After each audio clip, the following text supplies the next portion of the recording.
Hi, this is Olena of popthepimple.com and welcome back to my channel. Today's video is all about complaining about your skin or your life and why you need to stop this now. Stay tuned, you don't want to miss what I have to say.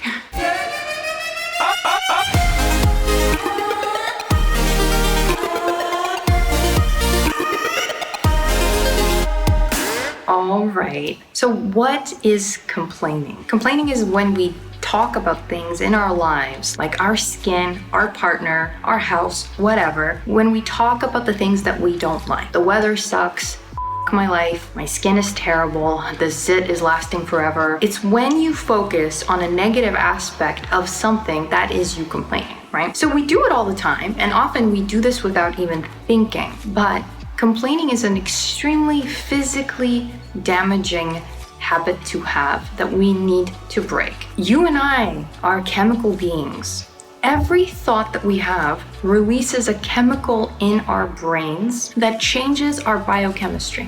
There's peptides, there's glucocorticoids, there's hormones, there's a lot happening in our bodies. But every thought we have has its own biochemical signature in our bodies. So that means when you are complaining, you are actually triggering a stress response in your body. Anytime we're not happy, anytime we're looking at the negative aspect of a situation, anytime we're frustrated and angered and pissed off, all these things, every thought we have is what creates that feeling, because the chemical signature of the thought is the feeling that we experience in our bodies. So many of us, we think that we feel something and therefore we think about it, justify, explain it, but it's actually our thoughts that influence how we feel. Our thoughts create our physical feelings, the emotions that we experience. And when we don't understand this, we're often having thoughts on autopilot because our mind is always thinking. We have over 70,000 thoughts a day. And when we are not aware of the fact that our thoughts have this huge impact on our biochemistry, imagine how many of those 70,000 thoughts serve you. Many don't. Many of those thoughts are, oh, I wish I'd done better. I could have done better. Oh my God, I hope this doesn't happen in 10 years. Why did he have to do this to me 20 years ago? You know, we often entertain thoughts from the past or worries about the future, right? Like those are the majority of thoughts, really. Most of them are total nonsense. Most of them are things we picked up from our surroundings that mean nothing to us in our, practical day-to-day lives. And yet we have these thoughts on repeat. And these thoughts impact, once again, our biochemistry, our physiology. From an evolutionary standpoint, we needed to survive. So our midbrain was responsible for a stress response. If something were to happen in our environment, we needed to be able to outrun it or fight it, right? Hence the fight or flight response that we have that's triggered in our midbrain, our limbic brain, or also known as our emotional brain. And it is no coincidence that we have our hippocampus in our midbrain. And the hippocampus is responsible for memories. In our hippocampus, we create short-term and long-term memory. But what that means in terms of our survival brain, our limbic brain, the biochemical signature of every thought helps the hippocampus store these memories better. It's like you may associate a certain perfume with a certain event in your life or a certain person in your life, right? Bad or good, it doesn't matter, but associative learning is much better than. Our limbic, our midbrain, our emotional brain, our survival brain is what we trigger anytime we're stressed, right? That's the part of the brain that really starts working. It's no longer your neocortex or your new brain. It's the midbrain, the original-ish brain that's way, way older in terms of evolution than our neocortex. So when we are stressed, we can no longer think clearly. We no longer make the best decisions. In spiritual terms, that could be called you being out of alignment, right? But in practical terms, when you are stressed, your body is interpreting some kind of danger.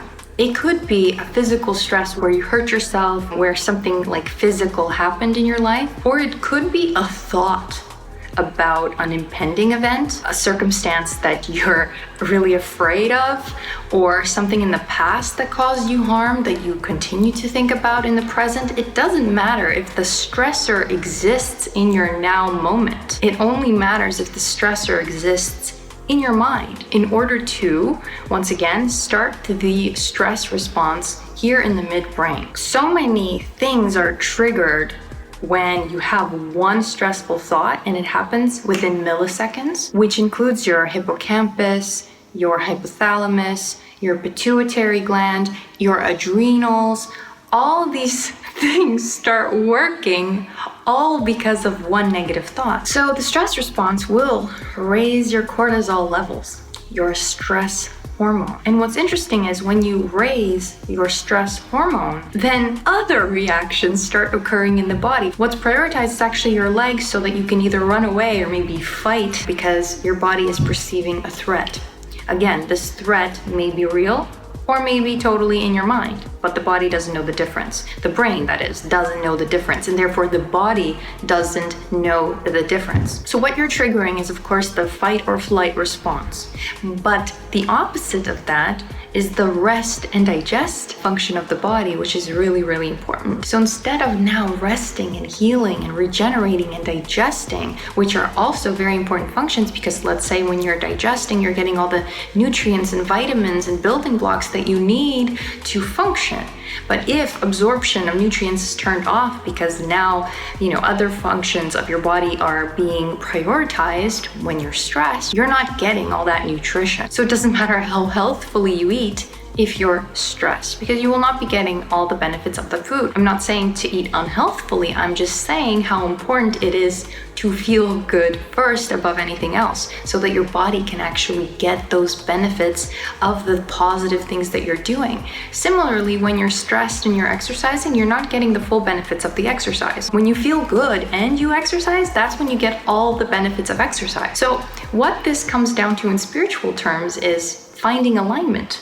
Feeling good. In spiritual terms, many of us, we live out of alignment. We live in stressed ways. Acute stress is fine. It wakes us up in the morning and gives us energy. If we do have a threat to deal with, then we can deal with it efficiently. Our body is able to use sugar instantly in order to fight off whatever needs to be fought off or run away from the thing, right? However, if we're constantly stressed and yet we're not using up that sugar that is now circulating freely in our blood, then our pancreas has to create more insulin. So the more stressed we are, the more insulin we then have to create. And this is what leads to insulin resistance. So it's no coincidence that a lot of us in this modern day and age get, leaky gut, food sensitivities, insulin resistance, hypertension, heart problems, and all these things. How can your body recognize and handle a tumor cell if it's stressed? It can't. And therefore that tumor cell has more of a chance in growing into something much, much bigger. So healing and rest and feeling good are important. And when you feel good in your mind first, then your body can also thrive. And when your body feels good, your mind feels better. And it's a beautiful cycle that way. But when your mind is constantly worried and focused on the thing that you don't want, especially when you're waking up every morning expecting a new pimple, and every time you look in the mirror, you're just like, I hate this. A new one. A new one is popping up. It's going to be so terrible. That anticipation alone is stressful. You are literally triggering a stress response in your body, and therefore you're turning off healing. If you want that pimple to actually heal, if you want the acne to go away, then what's important is to feel good first. And I talk a lot about this on my Pop Talks. I do live Pop Talks on Instagram every weekday at around 3 p.m. Paris time. And that's something I focus a lot on, is feeling good first. Because you don't need a reason outside of you to feel good. In fact, if we make something outside of us the reason why we feel good, we're then at the mercy of our circumstances always. Our happiness then depends on something totally outside of us. And that alone is extremely stressful because circumstances change. But you yourself can choose to make feeling good first a priority. And so what does it mean to feel good first? It means choosing thoughts that feel good. So instead of thinking, I am not enough, you're thinking, I am more than enough. Instead of thinking, I'm not worthy, clear skin is unavailable to me, love is unavailable to me, health is unavailable to me, you start saying that I am an infinite being. Everything is available to me. I have everything I want. And I can have even more if I want it, anytime. And you say that health is available to me, health gets to be easy, well-being gets to flow through me as simply as I breathe. If we start changing those stories from the old stressful stories to new happy stories, that is literally how we change our mind. And one way I do that personally is by setting up reminders on my phone to pop up throughout the day saying amazing things to me. And those are new thoughts that they seemed foreign when I first started this, like I am grateful for my body. I used to not be grateful for my body. I used to think, oh, I need to fix this, I need to do this, effort. When you're stressed and you effort, you don't get the results that you want. And then you end up needing, you think you end up needing more effort. You're just not efforting enough. But it's not about the effort. It's about your thoughts. It's always about your thoughts. Your thoughts create your reality. But many of us don't realize how powerful our thoughts are. And many of us don't realize how the majority of our lives are spent stressing. And that turns into chronic stress. And that turns into insulin resistance, leaky gut, heart issues, and a degradation of our human form here, of these beautiful bodies that we get to call home. So it's really important that we become aware of when we're complaining, and instead of complaining, we could be appreciating. Because every subject is actually two subjects according to the law of attraction books that I love. Every subject is what it is and the absence of what it is. So for instance, clear skin is maybe something you want, right?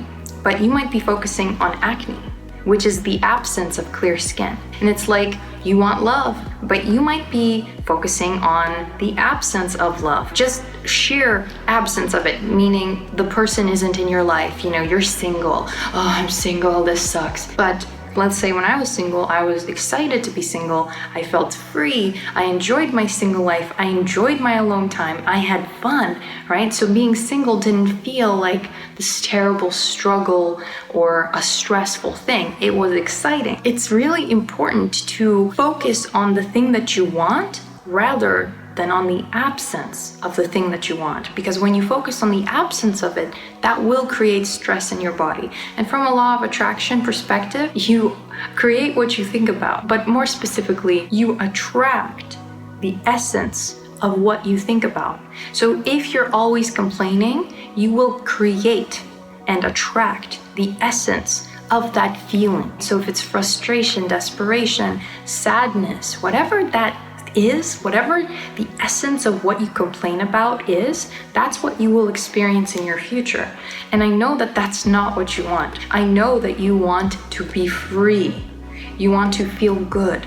You want to feel in love and be loved and just super loving.